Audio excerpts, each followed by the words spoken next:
Hi, everyone, and welcome to a BFM webinar. My name is Roshan, presenter for Ringgit and Sense. This morning, we are doing a webinar on your investments, and we will be starting in about 7 minutes, 8 minutes actually, this morning with Danny Wong of Areca Capital and Lim Hooi of Coreplus Advisory.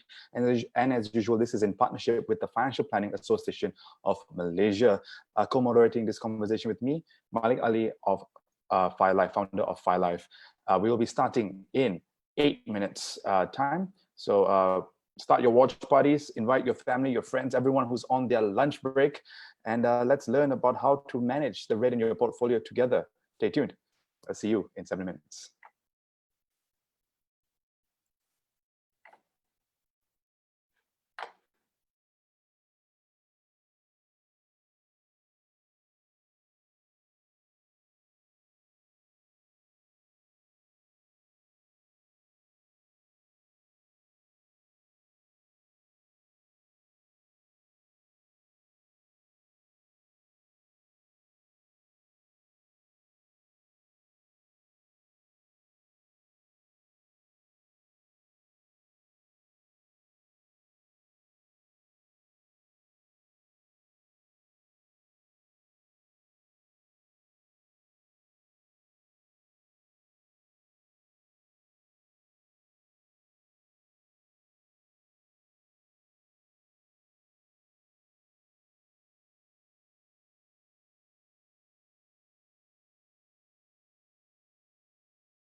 Hi, everyone, and welcome to the BFM webinar. We haven't started just yet, another 5 minutes to go.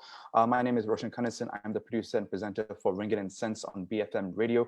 Joining me this morning, Danny Wong of Areca Capital and Lim Hooi of Coreplus Advisory to help you navigate the rate in your portfolio and how to manage it going forward.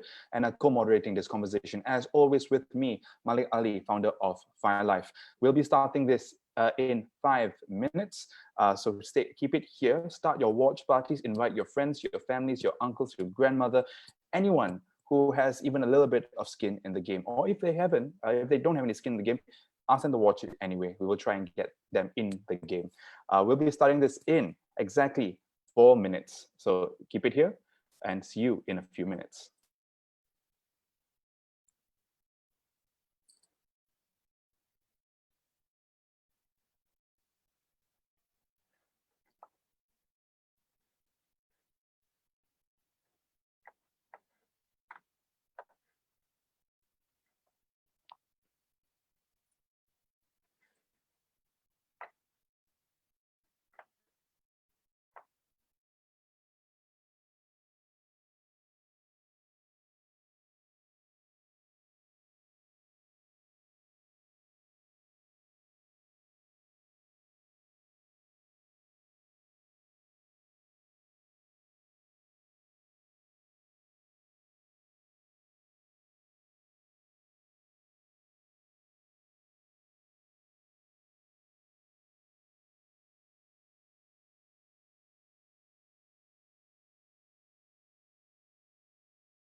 Hi everyone, it is now 12:28, and yes, my mic is not on mute. I haven't made that mistake again.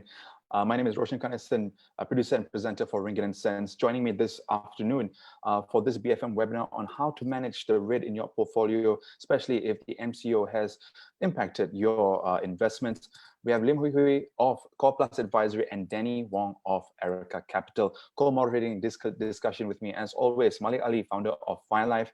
And as with the last few webinars, or all of them actually on Ringgit and Sense, this is in partnership with the Financial Planning Association of Malaysia. A big thank you to them for helping us put all this together. Now, as I mentioned earlier, start your watch parties, invite your friends, put your lunch hour in the most spend your lunch hour in the most productive way possible, learning how to manage the markets, especially in this volatile time. We'll see you in 1.5 minutes. Actually, we'll see you in 1 minute. So keep it here. We'll be back in just a bit.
All right, it is now 12:30. Welcome everyone to this BFM webinar. My name is Roshan Kanesan. I am the producer and presenter for Ringgit and Sense. Joining me this morning on this webinar, we have this afternoon, Danny Wong of Areca Capital and Hooi of Coreplus Advisory. And as usual, co-moderating this discussion with me, Malek Ali, founder of filife and BFM Radio, of course. And in partnership, as with the last few webinars, of course, Financial Planning Association of Malaysia has helped us put all this together. So a big thank you to them. So let's just kick it off with a little bit of banter, shall we? Hooi, Danny, how are you both doing? Let's start with you, Hooi. How have you been during the MCO and now in the CMCO period? How have you been faring? Hooi, you're still on mute. Yeah, myself is continue busy and can be more busy in learning and also in working remote. Yeah. All right. How about you, Danny? How have you been? Business as usual. Our fund management line is actually an essential service to the economy. So things doesn't really affect us much. In fact, we see a lot of opportunities. That's why I'm here to share with everyone. Fantastic. I'm sure everyone is curious to know your thoughts there, Danny, especially with the volumes we're seeing in Bursa Malaysia today, over the last few days in the week. Malek, how have you been since we last saw each other last week? All good. I've been actually, one thing I realized during this period is that I've been looking at markets a bit too much. I know. Last thing I go to bed, I'll switch on my portfolio thing, and then when I wake up, put up my portfolio thing. So I'm consciously trying not to look at markets too much. So we'll talk about this later. Yeah. Oh yeah, for sure. Yeah. I completely empathize with you there, Malek. I do it the first thing in the morning and before I sleep. And also, I think the bigger one is just the FOMO factor, seeing the things that you could have bought but didn't, and look at how they fly. And let's just get into it, shall we? Before we get into all the deep stuff, the how to, whether to buy, sell, whether to how to work the rate in your portfolio, let's just get a few of the basics there for those who haven't entered the market or maybe not so new, not so familiar with it. Hooi, could we start with you? When it comes to investment portfolio and asset allocation and a financial goal are essential to that. Could you help us contextualize that? How do we determine the right asset allocation for a particular financial goal? Okay, thank you, Roshan. Yeah, when we're talking about asset allocation, for the benefit of general public, I think it's very important to explain what is asset allocation at the first place. Yeah, so asset allocation actually is one of the investment strategy that is aims to balance between risk and reward. And also we try to apportion a portfolio and asset according to individuals' goals. Risk tolerance means that how much risk they're willing to take in order to get that kind of return. And also according to your investment time horizon. And why we need very prudent asset allocations is because according to one analysis by a journal, it's called Financial Analyst Journal in US. This report came out in 1991 and 1996. Both of the report saying that 90% of the returns the portfolio of the certain investment actually very much depend on the asset allocation, 90%. Then stock picking, then yeah. So when you're talking about asset allocation, first thing we want to ask is about the investment goal. Okay, and what is the investment time horizon, and what kind of risk tolerance this person can take, and also the expected return, and also the mode of return. That's why when we do asset allocation to our clients, we need to actually personalize it according to individual.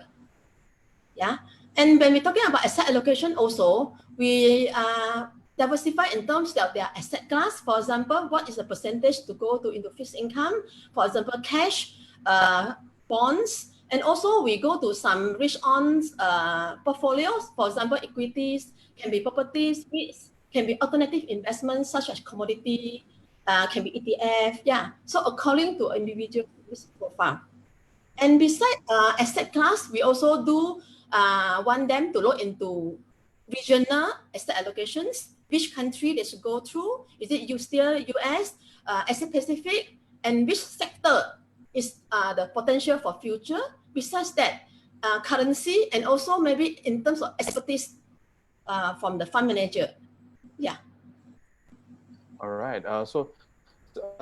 Hooi, could we just get clear on some of the asset classes you mentioned there? So we've got stocks, we've got bonds, we've got REITs, basically property and real estate, commodities, another one. Am I missing anything there? Yeah, ETF, maybe gold. Yeah, commodity can consist of gold, silver. Yeah, but it's very much depend on the individual so-called objective, investment objective, and also what kind of return they want. And also important is risk tolerance. Right. And Danny, yes, okay. Would you like to add something there?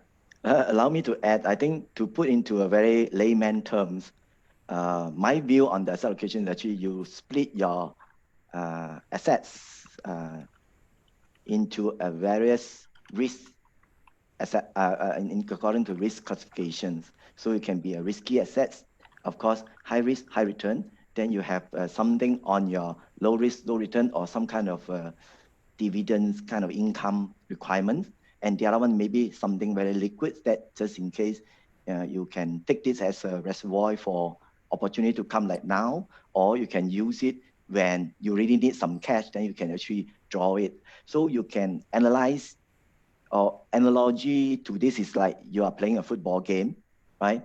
So the formula could be 3-4-3, that kind of things, where you have a striker in front, which is very aggressive. Your goal is just to make sure you shoot ball, and the other one is actually the midfielder and the defenders. This is actually no stranger to those football friends, right? So how aggressive you are in your game, you put more striker in front, you know. Then or you want to play safe, you put more defensive or the midfielder. Then you play the game well on that. See, so you can also adjust it accordingly, because many people don't think of subsequent. They only think of initial stage. So playing football games also like that. So you place the right thing. So after you win 2-3 goals, the next half an hour maybe you want to be more defensive. So you put more defenders so that I still remain ahead of others. So I don't need to take more risk ahead. So asset allocation over time is supposed to be that way. You may start with aggressive stance, but when things getting better and better and you are in a good position, you don't need to take so much risk, then again, it defends a bit on that. So it's not just a science, but it's also an art. Danny, I have to say, I love that analogy. I think it's absolutely perfect. Yeah. And I'm surprised I've never heard of this before. It's great because yes, you've got a squad of 11 in your team, and depending on how aggressive you want to score some goals, means you want to get more returns. You put more strikers, more attacking midfielders, and that sort of thing. If it's time to be defensive, you put on 5-man defense, maybe 3 goalkeepers. That sort of situation. But Danny, when we talk about investing, a lot of times, I think Hooi mentioned this earlier. ETFs have become really, really big in the last decade, especially after the last financial crisis. And it seems to be a place where people are trying to get long-term exposure to stocks without that risk, right? Diversifying over a larger ETF. How do you think about the risks when it comes to ETFs versus something like if you were stock picking? How do you think about that? All right. Maybe just for the interest of others, just briefly explain what is ETF. ETF is actually a collective investment scheme. It's like a unit trust that invests in a basket of stocks, or can be a few stocks, can be a bonds, can be commodities. But I think most of it is actually they have an underlying index to track with. You see, so there are many types of ETFs. Those days when the first ETF launched, it's just to mirror certain index. Nowadays, there are many ETFs, including leveraging concept, including inverse ETF, where you can short the market kind of things. So yeah. So talking about that, investor needs to understand there are different type of ETFs which associate with different risks. And initially, the ETF is actually designed to track, as I said, to track certain index or the underlying assets. So it's actually designed for short-term trading, and because ETFs actually meant to be very short-term trading, so you really have to monitor on that part. But over time, ETF has evolved into something very different. So you have to really look at ETF that suits your needs. So again, some of them will take ETFs as one of the portion of the assets under the asset allocation. But my advice actually, you need to understand the risk associated to ETF. Certain ETFs, for example, leveraging ETFs, you shouldn't hold the ETF that long, because over time, the longer you hold for the ETFs for that kind of leveraging, then eventually it will eat into your capital or your gain, because it's not meant to hold long terms. So again, depends on what kind of ETF you are holding. So Danny, that's a very comprehensive answer, right? It's breaking down what an ETF is. So traditionally, or at least more mainstream, when it comes to more mainstream, when I think of an ETF, I think of an index fund tracking the S&P 500, for example. But there are many different types of ETFs now that take on many different types of assets. You can have an ETF that tracks the Chinese tech stocks. I think that's called K-Web or something like that. Yes. There are also ETFs that track American payments that track the S&P 500, just the tech stocks. So there are very many different types of ETFs that you can look at, not just the index fund ones, like the ones that track the S&P 500. That's right. And this is a strategy that's taken on by robo-advisors. I think digital investment managers have become in vogue over the last 1 year, I think. And in Malaysia, a few more have popped up over the last few months. I think the first one was Stashaway. Hooi, could we get your views on this? While we're talking about ETFs and the like, what are your take on digital investment managers or robo-advisors in terms of personal finances? Yeah, Roshan. Nowadays, robo-advisor getting very popular, especially recently among the youth. Yeah.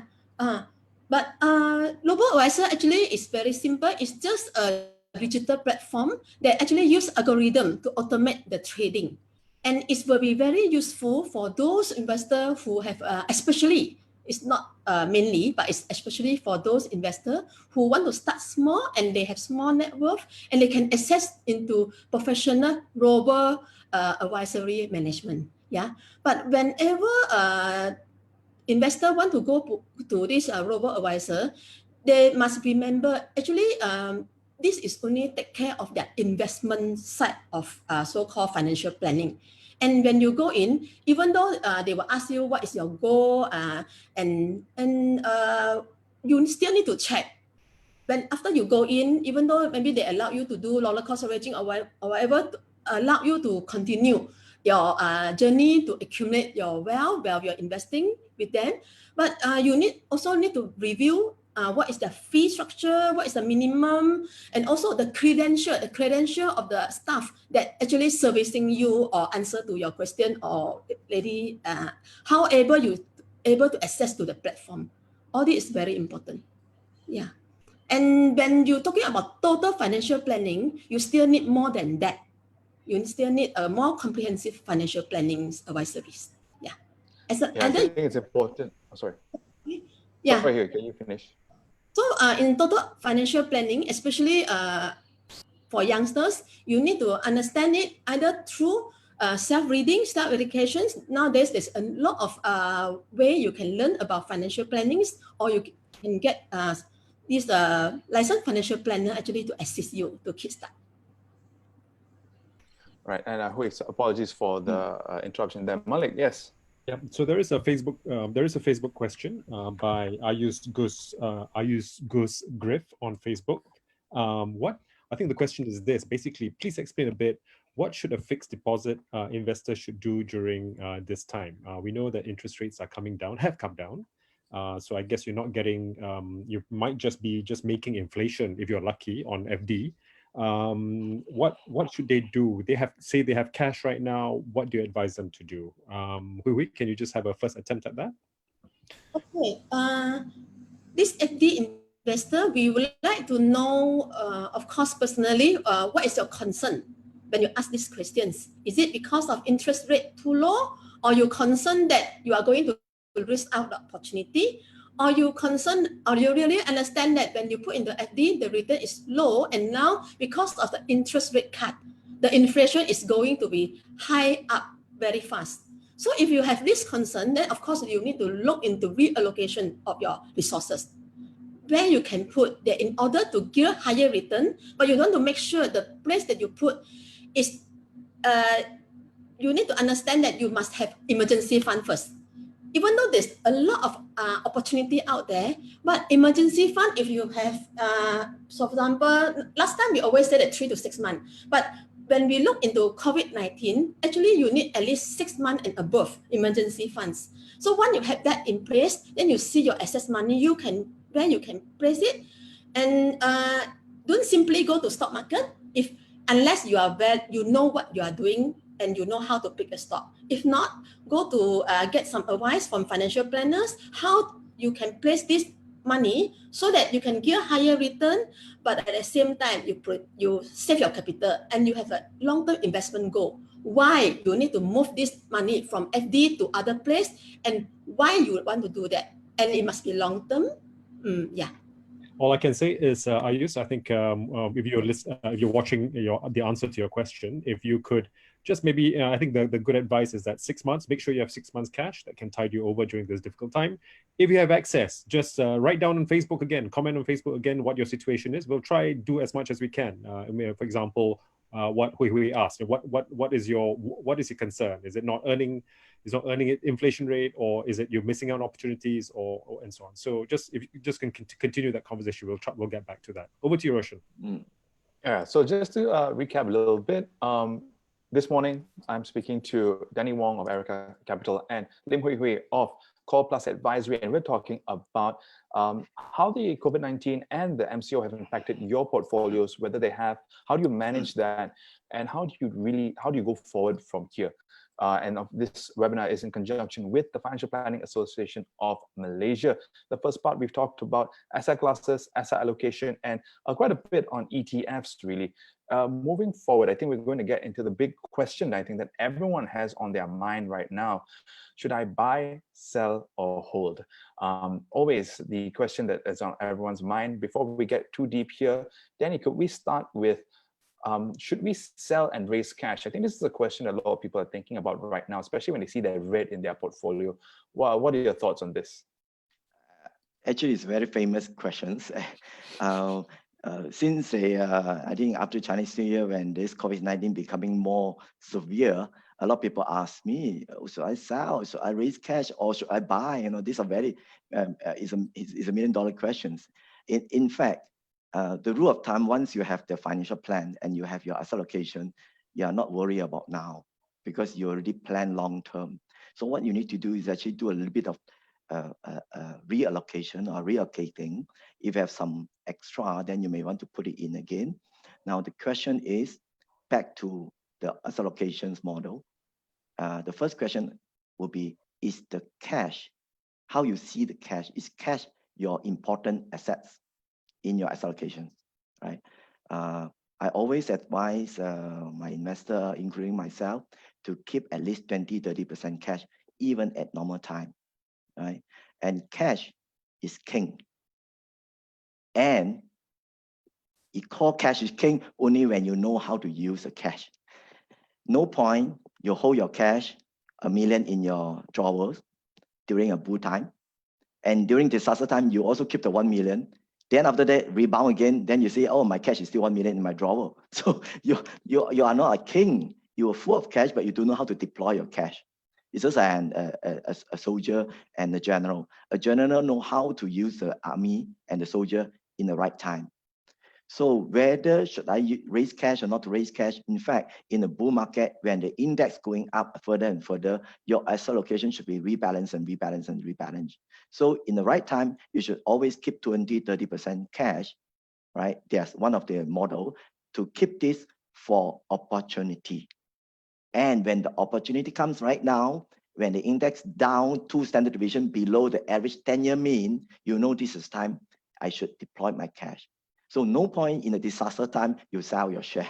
In fact, you are crystallizing your loss and you cannot recover your loss. In fact, it's like some value investor like Malek, I think it's time for you to deploy your cash over time in this period.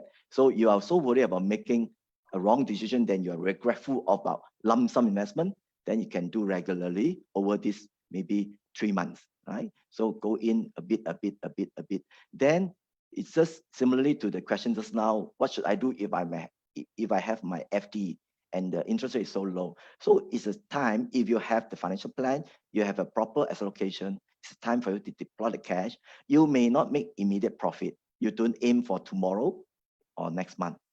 Your financial plan is supposed to be 20 years from now, 30 years from now. Now, again, if you are 20 years from now or even 5 years from now, the price coming in now, whether it's 1,004 point of the index or 1,420 or 1,350, it does not matter, because your view is actually I could be bounced back to what I was. I mean, what the market was, 1,007, 1,008 points. So what's the matter of 20 points, 10 points?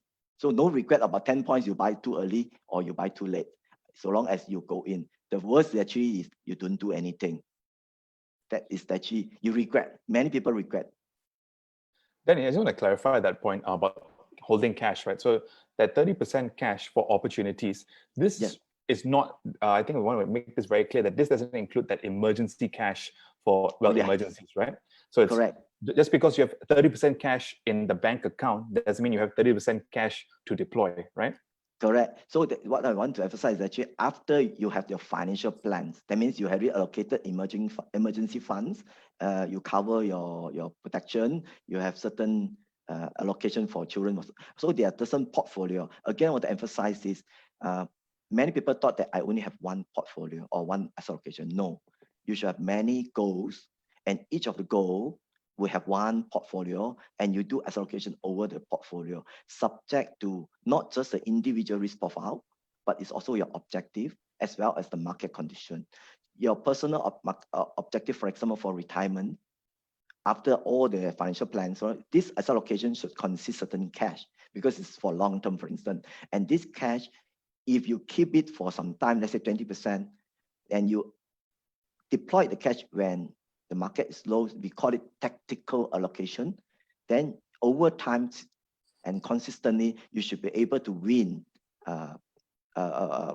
from the average of not holding cash, in fact. All right. Actually, Danny, it's always easy to talk about deploying cash and investing, but it is really scary. I can attest to that personally. Even during this time, I made a few investments, but it took me a few days to get that done. Malek, do you have any experience dealing with this on your own? Because I mean, we know that you are a participant of the market as well. What are your thoughts here about dealing with emotions? Yeah, so it's been a roller coaster. I always have a portfolio of stocks that I really want to buy. Right now, for example, I look at them from afar and always research them and say, okay, but sometimes because they're good companies, their prices, their PE ratios are really, really high. So when this crisis first happened, I was actually a little bit like, oh, excited, I was like, no, now's the time that I can get into some of these companies. And one of them is, I'm not getting no recommendations here, but one of them was MasterCard, for example, right? One of two payment processes. I was a big investor in Visa. I want to diversify my Visa portfolio into MasterCard as well. So I thought, oh, fantastic, $350 US dollars. It went down to 340, and it went down 15% of the highs, which was like about 315, 318. I went in, and then it went down to 300. I went in, and then it went down to 270. I went in, and then I'm like, oh my gosh, I'm running out of dry powder here. It went down to 250. I went in. It went down to 230. I'm like, oh, I'm really out of dry powder here. 230. I went in. And it went down to 200. I went in. And then I'm like, okay, you know what? I have no more dry powder anymore. Your 30% cash, as you said, Danny, was now gone down to zero. And then so I had a very, that's why I said at the start of this webinar, it was a very panicky thing. I'm like, my gosh, here I am. I thought I bought a value company, but in the space of just 3 weeks, you see it go down from 350 to 200. And it's like unfathomable, right? So this is why I said every morning I was waking up, checking my portfolio. Every night before I sleep, I check my portfolio. So it was a very I think I haven't had good sleep for the last I'm sleeping easier now. I'm sleeping easier now. I think a MasterCard is about 290 yesterday, but I'm like, that's okay. That's my approach. My approach is to sort of look at all these value companies that I always wanted to buy, and not just buy them. I mean, I know people like Hooi will say, don't market time, Malek, don't do the following, but I feel that I have some cash I can deploy sometimes to do these things, right? So that's when I really try to pick up some real good solid blue chips. Well, that doesn't make us though. Yeah, Danny, what do you have to say about that? I think one of the point I want to add into this, actually, I think following what Hooi has said, asset allocation doesn't mean that you will not adjust your asset allocation over time. So there are three main factors affecting your asset allocation strategy. One is your risk profile. So maybe you are single now, you can take a bit more risk. So 5 years down the road, you get married and you got 3 children, for example, then you have to a little bit of taking care of them, so I cannot take so much of risk, right? So when you attain to, you think that you have no much time to retirement, so you have a little bit of lesser time, then again, you have to adjust again according. That's one factor. The second factor is actually the market, right? Market, very dynamic. And that's why I always emphasize that you allocate a little bit cash for rainy days, and that rainy day is not for others. Of course, you have your contingency funds. That allocation of cash you can deploy during this time. And Malek is a very rational investor. I can see it. It's very seasoned. In fact, you know when to deploy your cash, when to take advantage. This is another, we call it tactical asset allocation. It's nothing wrong with the general allocation. Your strategy still hold. You still think, but cash is something that could be part of your equity strategy. But it's just that you don't fully invest. You keep 30%, and time is right, you just keep going in. The other things I want to add is maybe like everyone, we are human beings, we have emotion. So when you keep on buying until you're running out of your powder, so your firepower is no more there, but doesn't matter because you have really rationale. You do something which you think you're right. Psychology, you're okay. What you need to do is actually sit down and wait. And okay, I'm going to grasp my fruit soon, and you know that your time frame is not tomorrow. Your time frame is actually got to be slightly longer. We don't trade every day, right? We buy because value exists, and value emerge because of everybody emotionally affected. Exactly, we do the opposite. Like what Warren Buffett said, when people are so fear about market, it's time for us to be a bit of greedy that take advantage of this. I think this is a very right move, in fact, but of course you can risk the whole portfolio. As I say, maybe 20-30% of your portfolio can do such a thing. And over time, you do it consistently, you will win. So actually on that note, Danny, asset allocation and rebalancing the portfolio are important. I actually want to bring up this question from Jerome Yan from Facebook, who's asked, how do you decide when to lock in your profits? So this also follows on the back of Malek's question there, right? And it's something I personally struggle with as well. At what point do you decide that, okay, I've made enough money on this investment. It's time to move to something else. And my personal example was a few years ago, I had Apple stock at $140 and I sold it. And today it is 300 and something. And I thought I did well then. So how do you balance this, and how do you deal with the cognitive dissonance after? In fact, you are not alone. Even as good as fund manager that makes these mistakes, and nobody, I think no one can consistently sell at the highest point and buy at the bottom. No, so long as you have your own risk profile and you know to what extent I'm happy with my portfolio and my overall strategy is intact, it doesn't matter. So long you make, let's say you make 20% out of it and your goal is only 10%, now you make 20%, it's okay to let go some of the gain in future where you know that it will, maybe there will be a chance to go even higher, but it's okay. Because why? You already achieved what you want, and you can never win all the times. You can win consistently. You're okay. Of the 10, is a good fund manager, 10 times, if you win 7 times, it's very good. If it's 10 times of the 9 times, you're fantastic. In fact, 10 times, you win 5 times, you're average, right? So no need to be regretful about what you have take. But the other point I want to mention is that you must stick to your goal and your strategy. There's always say we tend to take profit early, and we tend to cut loss. We don't cut our loss. So usually it's like that. So the famous saying, or the old famous say, we tend to take profit sooner than we cut our loss. It's always our human emotion, and that points to our consistency. So my advice to do this is actually you always chat with somebody that actually with experience and rationale. So appoint a financial planners, talk to fund manager is very important, because you yourself have interest in your own portfolio, but your third party, they're more rational in seeing things which they don't have interest in your money. I mean, because the money belongs to you, see, they may just give you a very objective kind of advice. Then you can do, of course, you take advice, you don't follow, you analyze. So then you will be more rational than that. Yes, Malek. Yeah, just some questions from Facebook as well to follow on from that. I think these are some fundamental questions that emanated from our conversation about deployment of cash. So, for example, we have one here from Stephen Yap. And I'll give a few. They're the same themes, right? Stephen Yap says, "Will additional self-contribution into EPF, is it something that you ought to do? You have spare cash and you have your 6 months. He wants to put into money EPF. Is it still attractive? I mean, the last, I think I forgot the 5-point-something%. I forgot the exact number was the last dividend amount." So that's one. The other one, another person asked is from Casey To, is Amanah Saham still a good choice? So you have EPF and then you have some funds under PNB. And I think they'll be interesting to hear about that from Danny.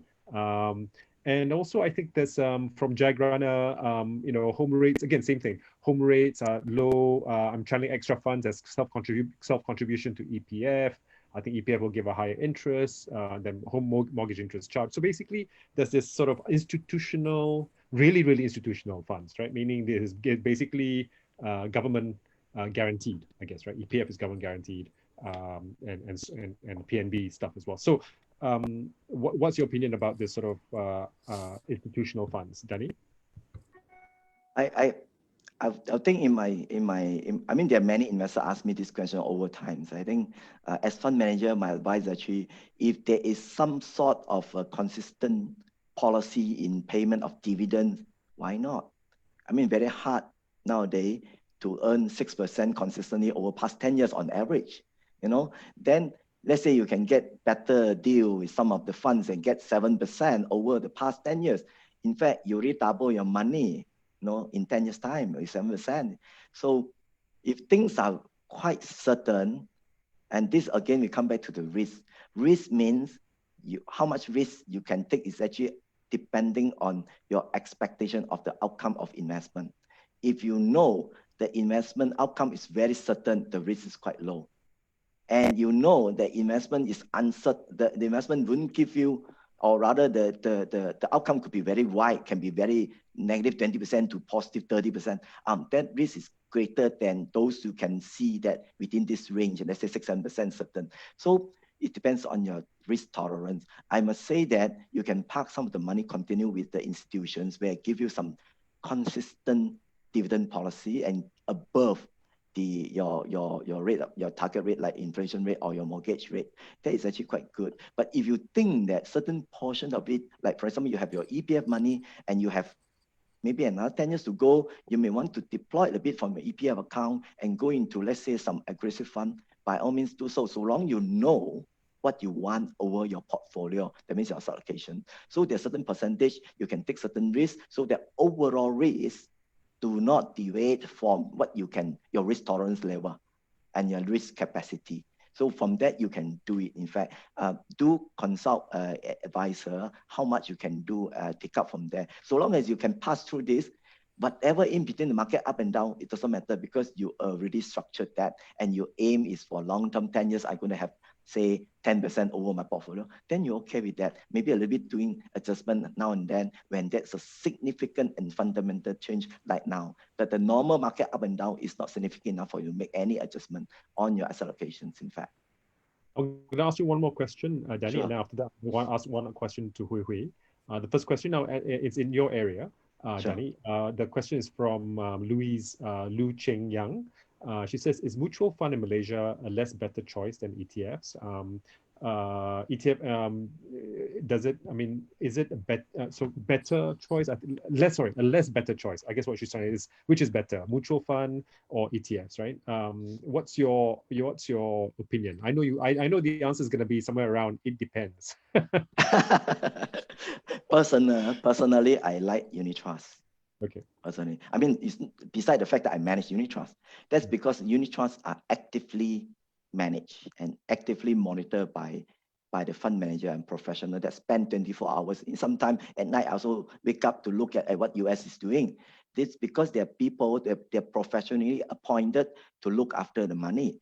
Whereas ETF is rather passive. I must say in general, there are certain ETFs that are actively managed, but in general, ETF tends to track certain underlying assets. And unless you couldn't find anything in unit trust, or you are looking for something very specific, like for example, you look from the cost angle, you want to invest with a lower cost and you don't churn, then okay, there are certain ETFs may suit you. For instance, you want to buy ETFs that track the FANG stock in US. Then you can buy that even available in Malaysia. In Malaysia, there's 17 ETF listed in Bursa. You can track one of those actually ETF that track this stock and you hold it for some time. That's okay. But there are certain ETF, they have a cost element. They're always, for example, they buy into future contracts. They always roll over the contract. There's actually an element of cost. And there are certain ETF actually leveraging concept where you should not hold long term because there is actually mathematically proven that the longer you hold, that there is a bias tendency to the downward. So I take it another. Maybe today is not the forum for explaining the ETF how it works, but in general it's that way. But in personal view, unit trust is actively managed so long as you study what is the ETF that suits your needs, and you know the fund manager is there for long term, then you're right. The worry part is actually the fund manager is not there long term. And the other part is actually beware of the entry fee, the service charge. No more nowadays, no more paying those fees of 6%, 7%. No, don't do it. Negotiate with the advisor. Try to have something very minimal. 1%, 2% is reasonable. Anything beyond 3%, I think you have to consider the service. Okay, so it's a good lead on to Hooi. When someone comes up to you and you say you recommend them, so anyway, as a part of your portfolio and things like that, you recommend them unit trusts. What are kind of like the fees that you kind of like you get from that sort of thing? You get from that sort of investment? Is it what Danny said in region of 1 to 2%? Overall, the normal service charge is around 3%. 3%. Okay, right. But can discount with you lah. Can talk. Anyway, but there's a more question here about, and I think just because you mentioned it just now, Hooi, this is from Emily Gedius. She said on Facebook, she said a big fan of digital investment platforms. She's a big fan of digital investment platforms, but she's still quite conservative with investment amounts. What's advisable amount for a 3 to 5 year time frame or 3 to 10 year time frame horizon? I think what she's trying to say here, when she says advisable amount, I mean, how much, for someone, I think, what % of a portfolio, right, should go into something like a digital investment manager, like, one of the digital investment platforms? What do you think? And I think your answer is also going to be, it depends on, Emily's profile, right? Is what is the investment objective, and also we will not encourage the whole investment or most of the investment portfolio all go for digital platform, because that you lost your control on certain timing, because that is totally you depend on the fund manager to help you, the robo advisor to help you. So robo advisor is not emotional. So when you are facing certain so-called different stage of life or whatever, they cannot come back to advise you what should you do. So normally you can part this as a part of your portfolio, but not all, not the main one. But more details, we really need to sit down and talk. Yeah. All right, we'll do. I actually find this digital investment platforms actually quite useful for financial literacy discussions with my children. I've managed to earmark so I put some of their savings into this, and then they actually come up to me and say, "Hey, Dad, and I show them today how they're doing and so on." So there's a good. It was a good thing for me to is a good platform to start educating about financial literacy to my kids. Here's another question from here's a question to from Kian Singh to Danny. And I think this is quite popular literature, right? Which says that passively managed funds, and let's exclude the leverage ones and all that, the ETFs outperform actively managed funds. In fact, I've seen literature that says that there's no one fund manager that can do this consistently over over 10 years, right? Someone they might be the top 20% of fund managers, but after 5 years, there's no one in the top or very, very few in the top 20% of high performing fund managers. What do you say to Ken Singh, who says that ETFs over the long term do better than those seeking alphas? I agree with that to certain segment of it. Not all ETFs, or rather not all active fund manager underperform index. Maybe I can quote an example in US. In US, which is a very developed market, and I can say it's almost near perfect market situations where information flowing almost to everywhere, and everybody have an equal chance to know all these things in a very speedy manner, right? So for US, again, you look at the index whatsoever, that they are denominated or dominated by a few large caps. Many those are the FANG stocks that drive the whole thing. You are talking about NASDAQ. So to win that, it's very hard, because for active fund manager, you cannot concentrate on certain counters per se to outperform. When there's actually this study to say that when index run, it tends to lead by some of the key stocks. For example, if the FANG stock keep on going up, so the ETF that track the FANG stock will continue to allocate more to these stocks. It building up and chasing up all the stock again and again, because it's a chain effect, right? But there will be a time when things collapse, this thing will also adjust, and they sell down as well. For active fund manager, you cannot do that, because maximum per share in a fund could be 10% only. So you cannot keep on top up to the unlimited. So that's explained why there are certain ETFs that outperform certain active fund manager in terms of funds, because of this technical restriction. Not that the fund manager no good, not that the robo is actually better. It's actually a situational. I hope I can answer those questions. Now, that is a developed market, right? Now, sorry, Roshan. So back to emerging market. Emerging market, the information are not perfect as perfect as the developed market. Therefore, there's a lot of mispricing. Like what Malek, you have mentioned, share price keep on coming down because people are irrational and throwing share because of herd mentality. Everybody's selling. If I don't sell, I must sell before them. In fact, I do make profit. So this kind of mentality come in, they ignore the long-term valuation. Now, this is a time where the fund manager or the savvy investor come in to take their shares, and you sit on it over time, you outperform, because that is the key for emerging market. There's a lot of room to grow. Then I find out that the statement is correct to certain segment in the developed market, but the statement cannot apply to emerging market or in like Malaysia, where active manager tends to outperform the index by far, far more. My fund outperformed 11 times of the index over 10 years time. So I can say that. Yeah. So I think just before we proceed, I just want to highlight something very, very important, right? A lot of this, when people reference ETFs, ETF is just it's a tool, right? There are many different versions of ETFs. Not all ETFs are created equal. A lot of this literature is based on ETF index funds, right? So the S&P 500 per se. Now, if you look at the S&P 500, which is, as you say, Danny, so as a developed market, then the literature is consistent there, right? There is literature out there that points to if you invest in the S&P 500 and leave it there and continue to invest, it outperforms the market. But that is, so it's not the ETF that outperforms the market, it is the index that you mirror. I think this is a very, very important element to talk about. And the difference between a unit trust and an ETF and a mutual fund is all very technical already. And like you said, this is something we can talk about another time. And now, just to recap a little bit, my name is Roshan Kanesan. I'm the producer and presenter for Ringgit and Sense. Joining me on the webinar today, Danny Wong of Areca Capital and Lim Hooi of Coreplus Advisory, and co-moderating this discussion with me, as always, Malek Ali, founder of filife. And as always, this is in partnership with the Financial Planning Association of Malaysia, who have given us a lot of support in putting these webinars together. We've talked about asset allocation, we've talked about the basics, and we spent quite a lot of time talking about FD, interest rates. How do you manage the situation? How do you know when to buy or sell? A lot of questions coming in, a lot of interest in what's going on right now. But Danny, I want to spend some time looking forward. We are in the last 15 minutes of the webinar. I think it's important to talk about what to look forward going as we go into really uncharted territories.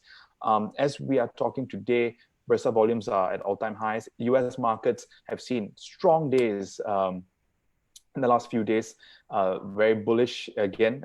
We were talking about a correction a few months ago, and now it just seems like no one remembers that.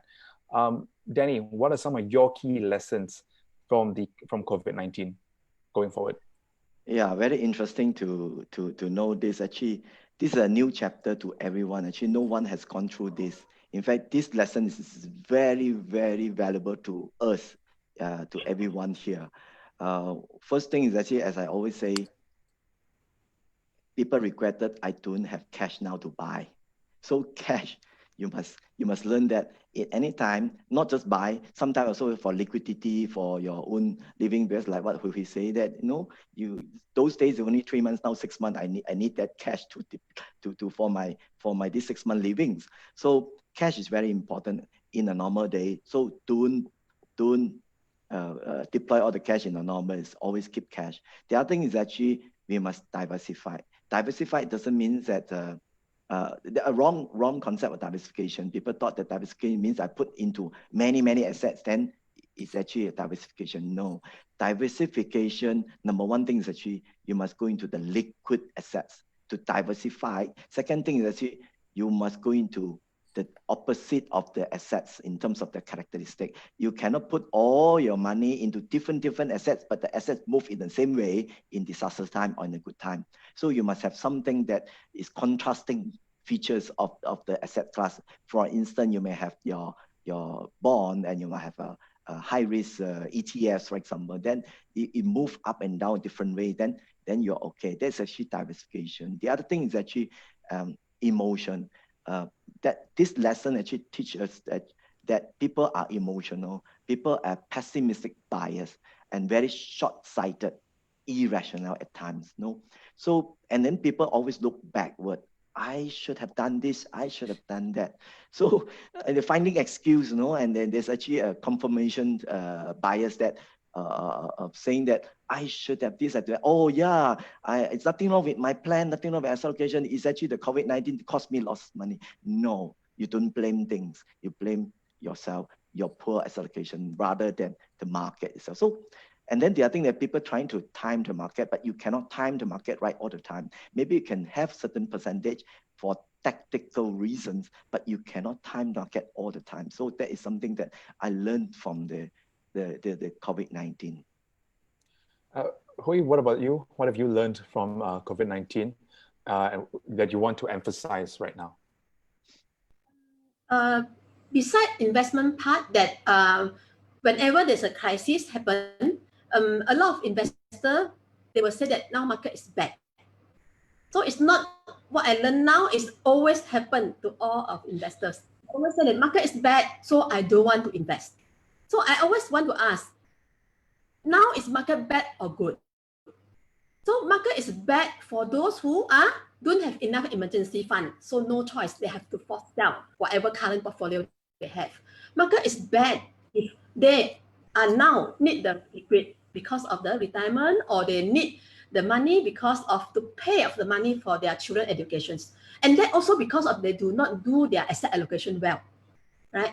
Okay, and but now if you have cash, as what Danny say, cash is king. If you apportion a certain percentage of cash and waiting for a good timing, so now it should be a very good market that you have been long waited for many years. So but very important, not jump in to invest, but look into advice, or you personally need to do some study and come in slowly and steadily. Okay, and not emotional. Besides that, I think another lesson I learned from COVID-19 is we must be always ready. Besides ourselves, our government infrastructure, everything, like for example, the digital access, very important. And are you equipped when business is, now we cannot have so-called face-to-face, whatever. So are you ready with your digital access? And also business, is it can be as usual? And also the life of people, our life, is it can continue as usual? Like for example, e-learning. For example, your business, if you need to take online, is it immediately you can, let's say if business is very good, and can you take so much of order? Yeah. So all this means that opportunity is only go to those who are ready. So the learning point is we must always ready, keep ourselves updated to the current trends. Yeah. Wait, just following up on that, right? What do you think about the new norm that we talk about? I mean, there are concerns over negative rates right now in the US. I mean, we've had it in Europe, but the US has always avoided that. What are your thoughts on that? What are your concerns that arise from that? Okay, and for those who don't know, sorry, yeah. And negative rates is basically where you pay the bank for taking money with them. Sorry, Hooi. Yeah. The day I listened to the morning runs, right? Roshan actually mentioned Yes. that you actually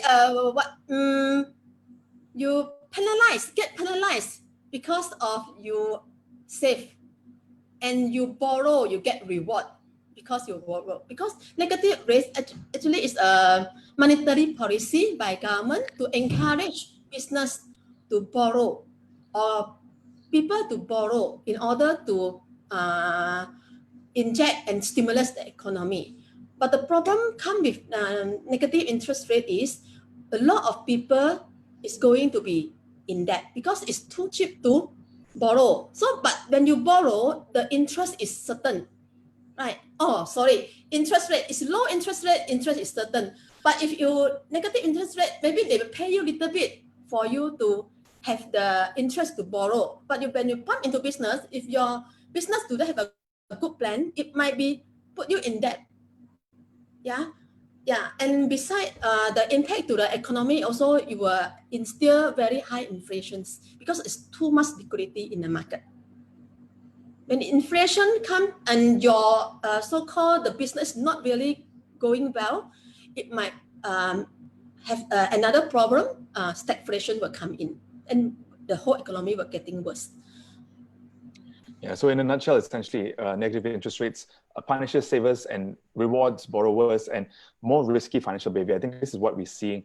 The risk-on mode comes back. People have cheap access to money and credit, and immediately you see, arguably, the recovery we've seen in the US markets is due to the US Federal Reserve backstopping the market and supporting the market. That's, again, a discussion for another day. Malek, yes? So another question here from Facebook, Nathaniel Su. Thank you for your question, Nathaniel.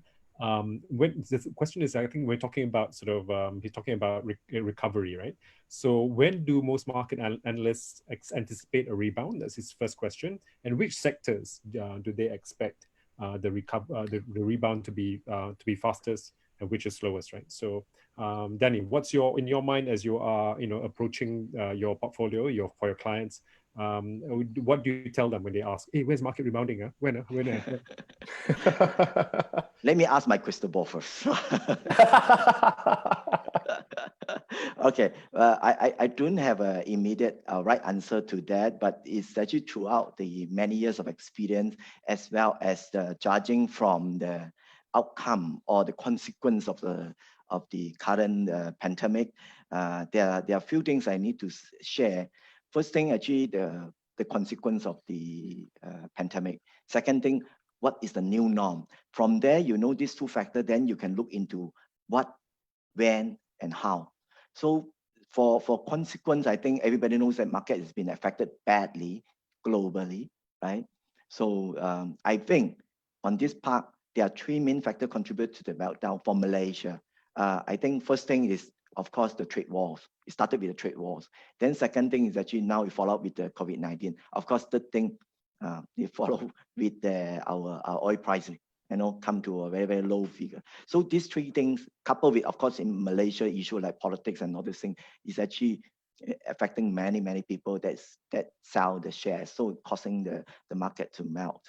So second thing is actually, like just now, Roshan has actually mentioned about zero rates. So I think that the zero rates have encouraged borrowings and less deposits, and not only that, there's a lot of money in the whole trillions stimulus program in the world, and this money will chasing you, because basically we wouldn't put money into the money market or into the bank because the yield are almost negative or very low, and these are consequent. And third thing is actually there's actually, in terms of business, I think many businesses, especially SMEs, cannot withstand this kind of test. Actually, there's asset test for liquidity and solvency, so it's a survival of fittest and quickest, not anything else, you see. So, and then for the consequences, you can look at it. Many businesses try to evolve, and it become a very the digitalization transformation come into play, where there's a new norm. Where work from home, hygiene issue, there's less contact. They do more online. They do business with new norm concept. And no more nowadays. No more that swanky office. Very well decorated. People don't. You see. So then you talk about automation, talk about 5G kind of things. So now you know about this, then you go into the expectation. What will happen on the new norm? So would there be an L-shaped recovery? But nobody knows on that, but it's subject to the outcome of whether can we find the vaccine. I bet the moment the vaccine is announced and officially adopted, market will rebound. That's always for sure, because very big percentage of the market melt up because of COVID-19 and the consequence of it. The second thing is actually, as I mentioned, the fittest and the quickest one will survive, not the biggest. The bigger you are, the more you have to spend this round, unless you're in the right segment. So which are the right segment? Then I'll talk about the behavior affected by this segment. Everybody knows that tourism, aviation, automation, construction, all this affected negatively. Those are neutral ones, like for example, you have financial services, education, agriculture, oil and gas, commodity, maybe neutral a bit. Those are winners. You can see, of course, you look at our Malaysia Bursa market, the top glove, those glove markets and whatnot. These are the medical supplies and services will be the winners. Food processing that people need this time. You have personal healthcare, and equipment, maybe ICT, people use broadband more and online more, e-commerce kind of stuff. So the moment you can expect this thing to come, then your mind is very clear what it will come and when, subject to COVID-19, whether you find this thing and of course a solution to that. And then how is actually a very good question. You can actually employ your whatever excess money in your asset allocation to capture this. But again, I will stress that it's actually for a mid-long term, not for tomorrow, because nobody knows whether the vaccine will work or the vaccine will be introduced soon. So these are the still uncertain level. But long or short of it, my view is actually on market. there is actually this market is affected by pandemic, but pandemic all comes and go throughout many experience. We have swan flu, we have MERS, we have Ebola, we have SARS, but every time they go, maybe 6 months, 1 year. Second thing is actually market is very cheap at this moment in terms of valuation. It's 2 standard deviation below the 10-year mean. Very rare we see market drop to this level. And then the foreign funds, whatever inflow for the past 10 years already exited. So you don't have that big foreign fund in Malaysia now, even though they continue to exit, but the local ones can stomach this kind of exit and will not cause another big down. That's my view. So all add up together, this is actually a golden opportunity to buy a very cheap, I would say, value stocks at this moment. If you don't know how to pick stock, go into one of the general unit trusts, then you will position yourself for your mid long term. All right, and Danny, we've got, I think, just about a minute left. Sure. Personally for you, how do you see your investment strategy playing out over the next mid to long term, especially with all this in mind and the uncertainty? Again, at this moment, I deploy my cash, of course, and my asset allocation is very simple. Do a little bit on the growth side, right? A little bit on the dividend play, and I cash actually more or less like what Malek said. It's almost like I deploy everything already. But often I still have a portion of equity that I use tactical reason. That means the moment I hit, for example, I bought my growth stock.